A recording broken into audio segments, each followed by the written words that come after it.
Hi everybody, it's Jade. Alright, I'm just going to do a really quick a birth story. With Riley, I was 37 weeks pregnant when I had Riley, and I got obstetric cholestasis. So I was induced, and I was in labour for about, I think it was like over 22 hours, something like that. And I was complete, and I was pushing for over 2 hours, and he got stuck. His heart rate started to drop, and I was rushed in for an emergency cesarean. When I was put in, they took him, and they quickly showed me him. Like, we didn't know the sex, so it was quick. He had a boy. They showed me this baby, quickly wrapped him up. I was able to kiss him on the forehead, and then they took him to the neonatal unit. So that was really hard for me. I then lost, I think it was like 1.5 litres of blood, and almost had to have a blood transfusion. And I don't remember a lot. I did pass out, and I woke up as they were wheeling me to recovery.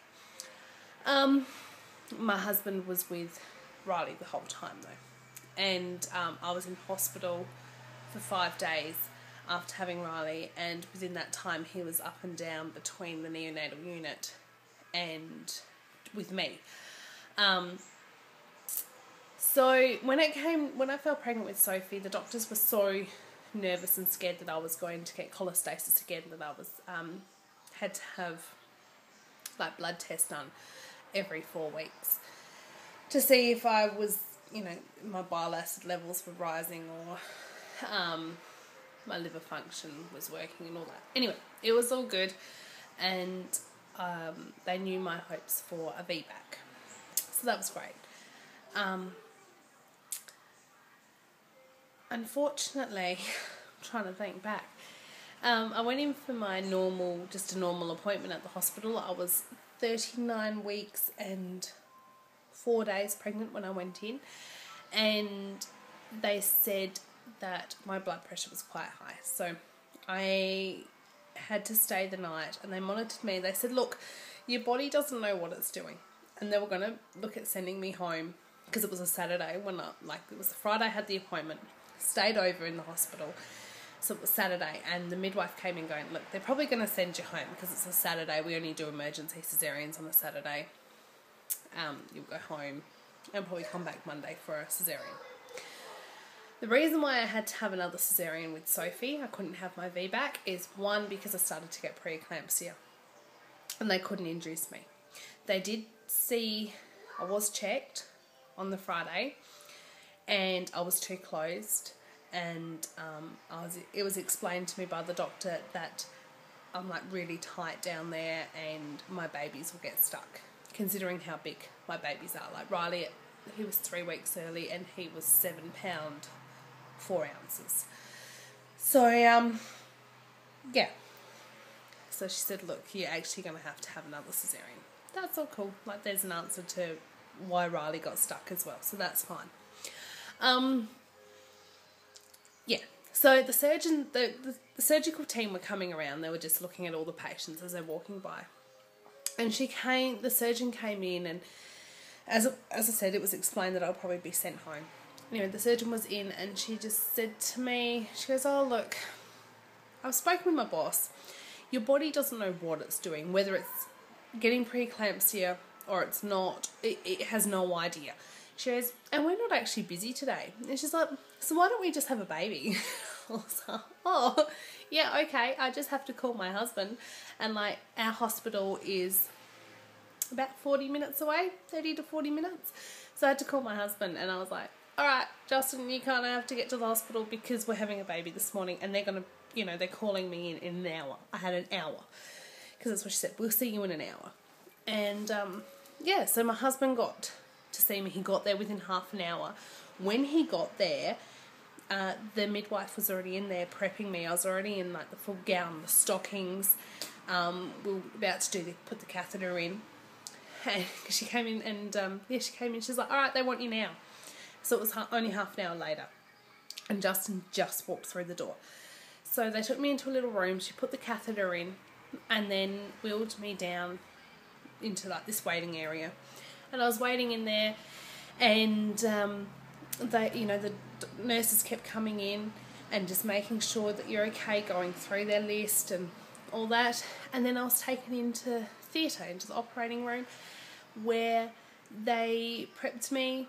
I leaned over, they gave me the spinal block. They're talking, they're all laughing, they're all really relaxed. The surgeon, female surgeon, she was in, and we were just having a really good time.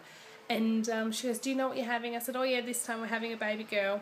And she's like, "Excellent." She's like, "So if I go quiet, then you know there might be something wrong." And I was like, "Okay." And it was fantastic. Like, I did feel sick. I was told that with the spinal block I might feel quite ill, and everyone said the spinal block is horrible. It wasn't. It worked instantly. Like, as soon as she put it in, and the anaesthetist said to me, "Look, your bum might be starting to go numb, like go warm now." I said, "Oh my God, it is." She's like, "Yep, quick." By the time, because you sit and you're leaning over, and so by the time I moved my legs up onto the bed, I was like up onto the table, I was completely numb. And they offered to lower the screen right down as well to pull Sophie out, and I could actually see them pulling her out. And I said, not really that game.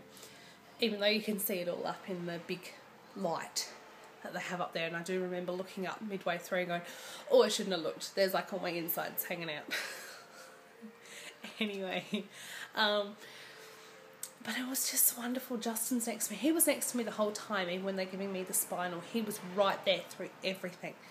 And it was fantastic. And like, I did feel sick, and the anaesthetist, she's just rubbing my head and saying I'm okay, kept getting nausea medication, and I did throw up once, but it was nothing.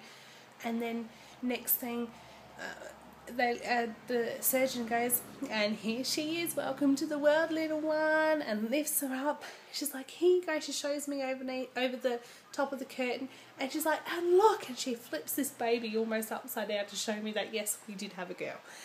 And they wrapped her up really tight. Like, Justin got to cut the cord because they leave a little bit on, and he got to do the same with Riley. Cut the cord. They gave me this baby, and I got to hold this baby.